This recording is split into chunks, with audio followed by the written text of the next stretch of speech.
lost in my soul. Brittany Woods' disappearance would lead to a twisted tale of perversion that would become the biggest family incest sex ring in the state of Alabama. So what happened to 19-year-old Brittany Woods? That's what we're going to discuss today. Her body was never found. She disappeared, and to this day has not been a single trace of Brittany. Hello, this is the Murder She Shed, the place we honor the dead right from my she shed. My name is Holly, so come join me weekly for a rarely told true crime right from my little she shed. Thanks to all my subscribers for supporting my channel. Our channel has grown by 100 new subscribers just this week. I don't know what I did, but all of a sudden, I'm getting new subscribers and I'm excited about that. And I'm so glad you could have joined us for this case and many, many more. Hopefully, I will see you right here. Sorry, my voice is still not came back fully, and I apologize for that. Let's begin. Our story begins in the backwoods of Mobile, Alabama on May 30th, 2012, when 19-year-old single mother of a 2-year-old little girl walked out of her mom's, Jessie Wood's house and was never seen again. Brittany Wood was a beautiful blue-eyed girl whose smile could light up anyone who encountered her. But behind those beautiful eyes was a sadness that followed her from the rough life she had endured growing up. The abuse started at the early age of 9, when her step-grandfather started molesting her. He ended up going to prison for the charges, but for Brittany, things of her life didn't change much considering her family was filled with predators. There are so many involved in this case that it could possibly get confusing for you. Here is a diagram to look at while I explain. Brittany was a troubled teen who dropped out of high school at the age of 14 and became pregnant when she was just 16. Brittany's mom, Jessie, has 2 twin sisters. Their names are Wendy and Mindy. According to Jessie, her sisters are not the sharpest tools in the toolbox. She stated if you put them both together, you might have a complete brain. Yep, she said that. Jessie's brother's name is Randall Scott Wood, and a month before Brittany went missing, Randall, who had been living with Wendy and her husband, Donnie, Holland, found a text message on Donnie and Wendy's daughter's phone that said, for a 12-year-old, you give good ORAL. This was found on the little girl's phone. That message came from her own father, Donnie. Randall turned the information that he knew over to authorities, and the authorities began questioning the family members. Brittany was due to be questioned when she actually disappeared. On May 30th, Brittany left the house and started walking down the road around 7:30 that evening. Brittany tells Jessie she is going to visit a friend named Courtney. At this time, Brittany is allegedly aggravated or frustrated and grabs a tote bag containing her belongings before leaving on foot. Jessie recalls standing on the front porch of her home and asking Brittany where she was even going because she thought they had plans together, and Brittany responded, I just don't think you'd understand, Mom, but I'll be back. But she would never see her daughter again after that. She reportedly watches Brittany walk down the road until a fence obscured her view. At the time, she did not know who picks Brittany up at the end of that street, but it is believed Brittany was picked up by her uncle, Donnie Holland, and was driven to a house where he was staying. Cell phone records gathered by detectives working on the case also placed Brittany at Donnie's property. After this, Brittany was never seen again. Donnie is the man that was turned in for abuse by her uncle, her other uncle. I know it's crazy. I told you it's a very confusing case because there's so many involved and it only gets crazier from here. Before even leaving the house, several calls from Brittany's phone had been made to Donnie. Meanwhile, this same evening, Wendy is being questioned by authorities about the SA allegations. After Wendy was questioned by authorities, she then returned to the same house Donnie was suspected of taking Brittany to near the Styx River. At 11:30 that night, Brittany answered a call on her phone from her daughter's father, and the call lasted 57 seconds. It was the last call before it started going straight to voicemail. One day later, Donnie Holland was found in his vehicle with what perceived to be a self-inflicted gunshot wound to his head. Wendy, along with another woman, Jennifer Moore, which she will come back into it later, found her husband shot in his vehicle, and instead of calling an ambulance as he lay dying, she took his phone and deleted 4 messages off of it, and they were never recovered. Donnie did not die till 2 days later. He had supposedly shot himself behind the ear, which is a really odd placement for an SU side. It was not known for a couple of days later that Brittany was even missing.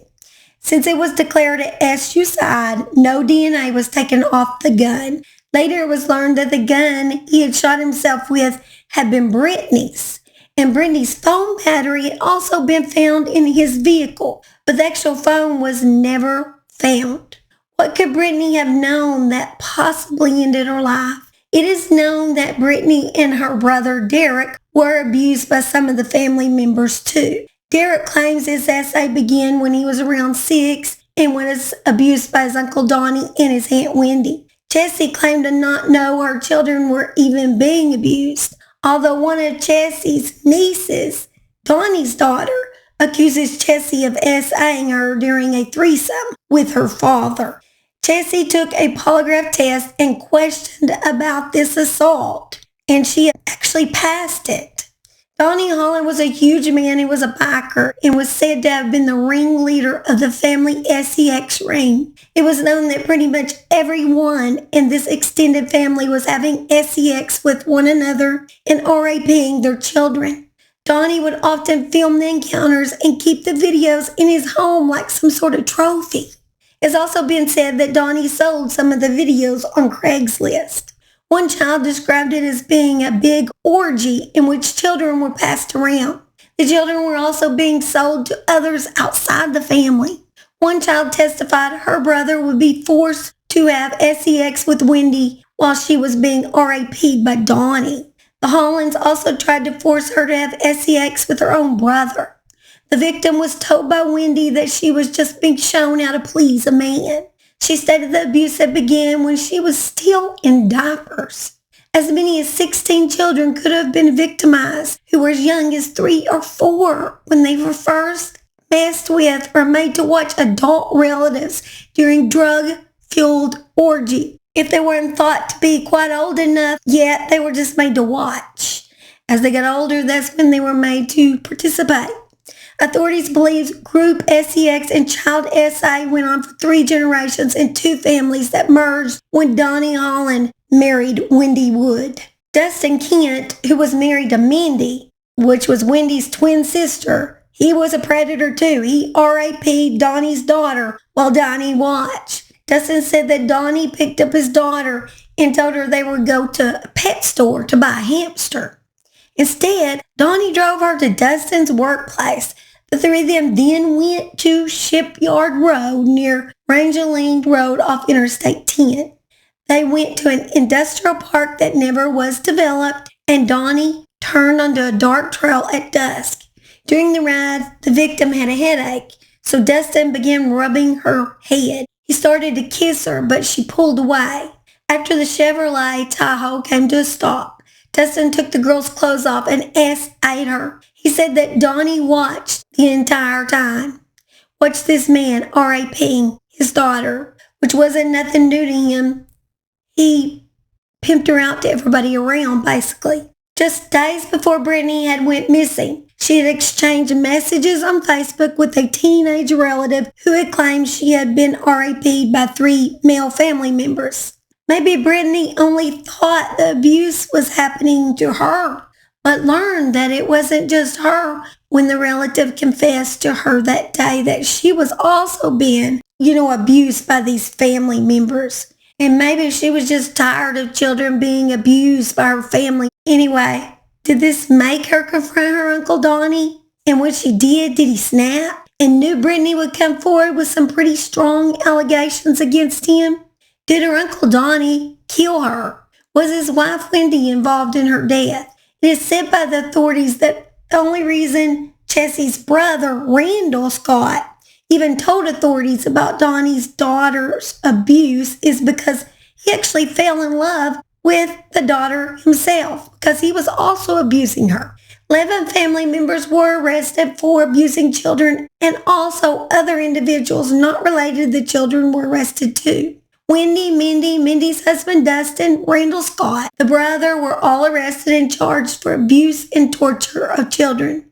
Not only that, but Brittany's brother, who had been abused as a child, was arrested for abusing children too. Brittany's mom was arrested, but was only given a misdemeanor charge since they couldn't prove she had abused any children. Donnie Holland's son was charged too. If Wendy knows what happened to Brittany, which I feel she does, she is keeping a tight lip.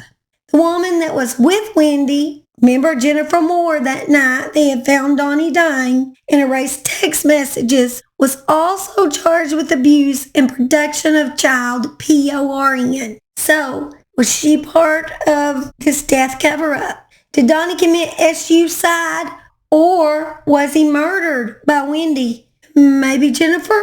Did Donnie murder Brittany, or did Wendy murder Brittany? What is the cover-up? It's just the biggest mystery. I just boggled my mind when I studied this. I was like, I can't pull all the pieces together, but I so want to. Either way, it is a horrible case that involved a lot of abuse. Wendy Holland was given the longest sentence of the group. She was sentenced to actual 219 years in prison. It has now been over 10 years since Brittany's disappearance, and her body has never been found. And sadly, it may never be recovered. It's just the whole story is fishy and weird.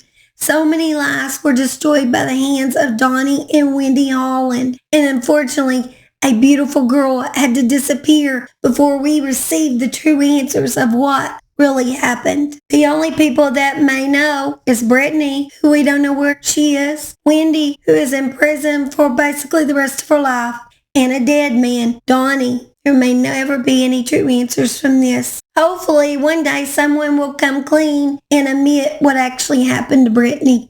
Alright guys, just letting y'all know that I have been trying to take it easy because I was actually diagnosed with having pneumonia, and it has left me feeling exhausted. So probably no bloopers on this video as I didn't feel like adding them on the end. But hopefully soon I will be running back on full charge again, like I usually am. And as you can tell, I haven't gained my voice back either, so I need to rest it up for a little bit. But I will be back with y'all in a few days, couple of days. I don't know. You never know about me. I may feel good. They put me on antibiotics and everything. May feel good, bounce back pretty quick. So no, I'm hoping for that. I'm sure I'll see you before New Year's. But if I don't, y'all have a happy New Year's. And just be blessed, stay blessed, and be a blessing to others out there. And I hope y'all have a great start of a new year, 2023. And we can start the Murder She Said out with a bang maybe in 2023. I'm hoping by the end of 2023, well, what should I shoot for and a goal? Hey, I can think positive, can I? I know some people love this Southern girl, so I'm going to go for 2023 is going to give me at least 20,000 subscribers. That's what I feel. That's what I feel. I'm always the optimist anyway. I know some people don't like me. Some people do. Either do or you don't. That's just how it is. And I love you guys, and I hope y'all, like I said, have a great new year. Bye. Floating up and down these old halls.